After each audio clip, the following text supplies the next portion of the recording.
Heading back to what used to be home, passing by those little towns I know so well, stopping for gas and then I'm behind the wheel again. When I first opened my little shop in Spokane Valley, I was surprised to see so many customers coming into my store and looking at my furniture and asking me how I painted something or how I achieved a certain look, what colors I used, if I would teach classes, if I would show them how to paint the furniture I was painting.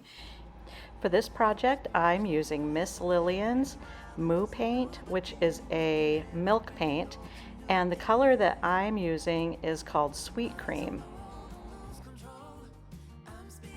Miss Lillian's Moo paint is a powder paint that you mix with water, and I could not find the instructions, so I just mixed it with the water to be a runny paint consistency.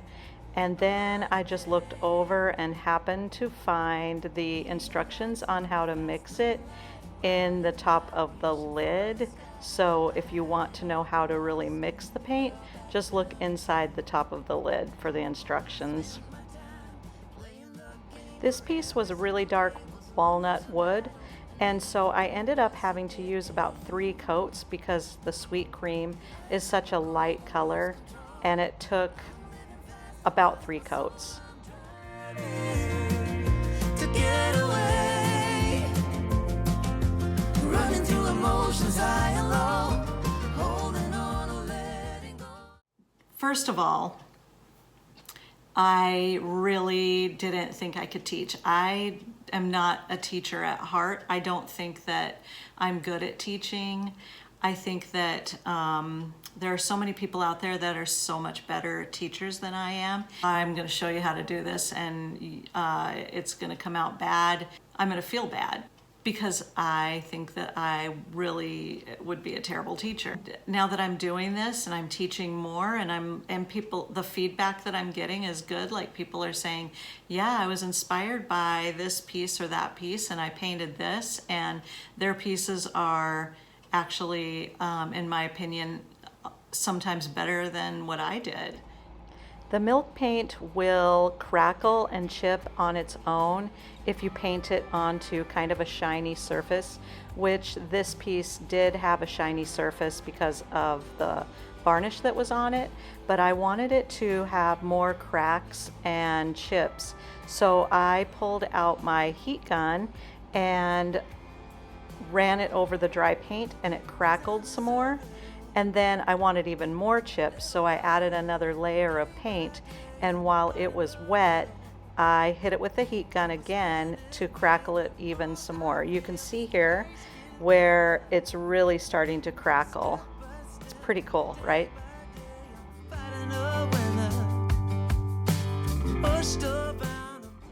The other thing you can do is take a baby wipe, a wet baby wipe, run it over the piece, and then hit it with your heat gun again. That will give it more crackle. You can also water it down a little bit to get the paint wet and use your heat gun, and that will also crackle it up.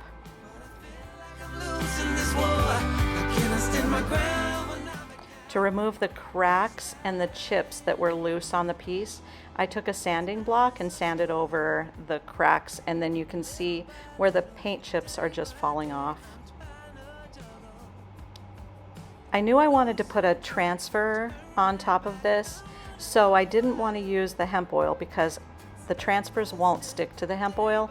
So I used Miss Lillian's Lackluster Varnish, which is a flat varnish over the top of the piece, and then I will add the transfer when it's dried for about 4 hours.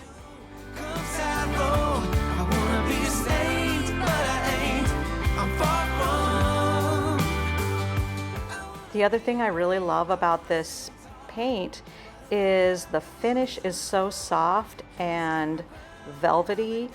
It's just a really beautiful finish. I let my dresser dry completely overnight, and then the next day I decided to add my IOD Paintable transfer onto the front of the dresser. This one is called Catalogue of Roses, and at this point, I hadn't decided whether I was going to paint it, but I knew I probably was going to.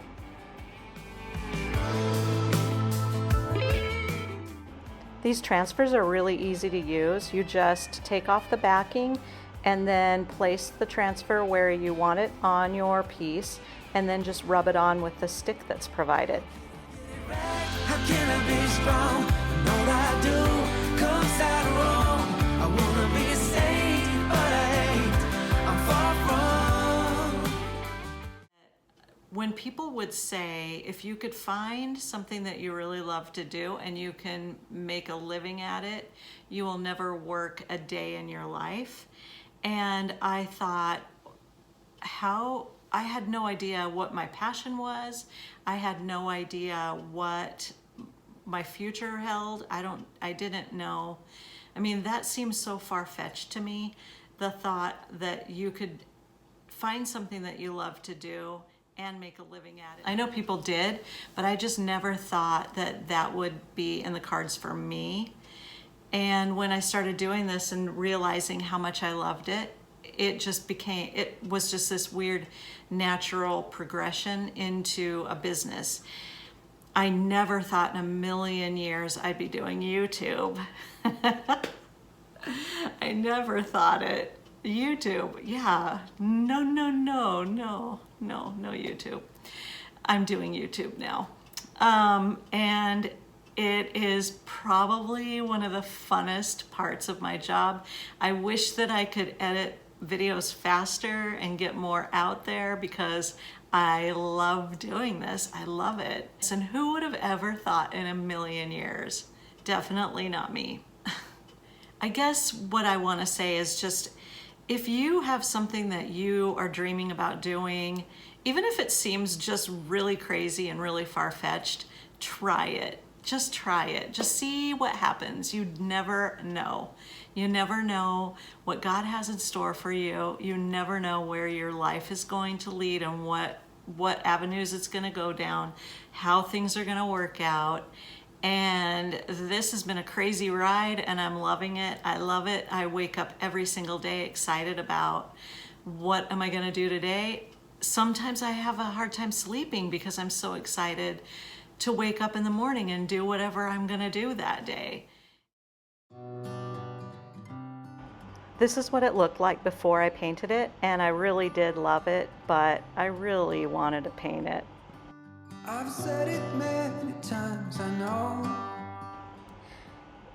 I used acrylic paints and I just watered them down to be sort of like a watercolor. And if you do that and you paint different colors onto the piece, the colors are going to run together and sort of blend by themselves. And I wasn't really worried about getting outside the lines because I kind of like that look. And so I thought I was just going to have some fun and paint this. And they are so fun to paint and really, really easy. I know that it might look intimidating to some people, but they are really fun and easy to paint.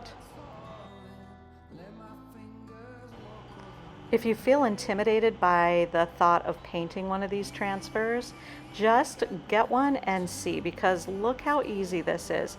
I just used a small paintbrush, watered down my paint a little bit, and just started painting.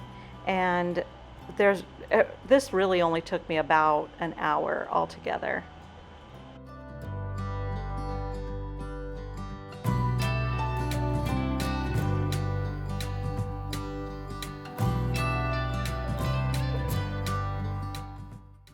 The colors that I used on this transfer was a really light pink, dark magenta, pretty green, and I wanted a little pop of some other color.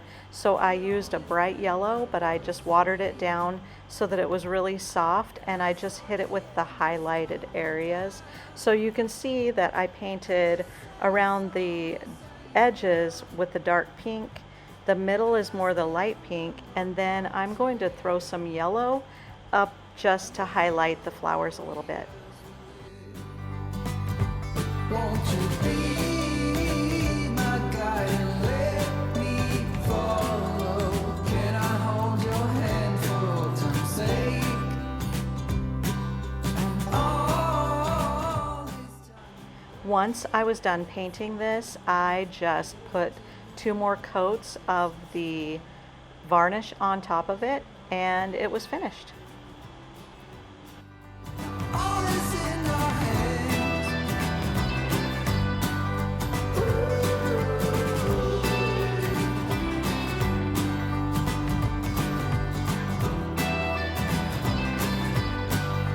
All is in our hands.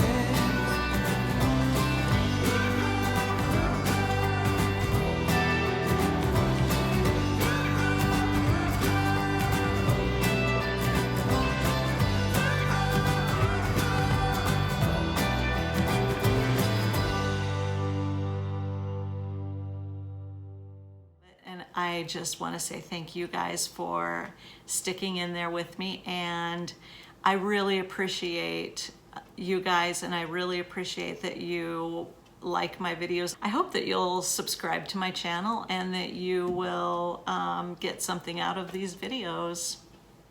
In the meanwhile, I will see you next time, so bye. I will put my affiliate link to Miss Lillian's paint in the description box below if you'd really like to try it.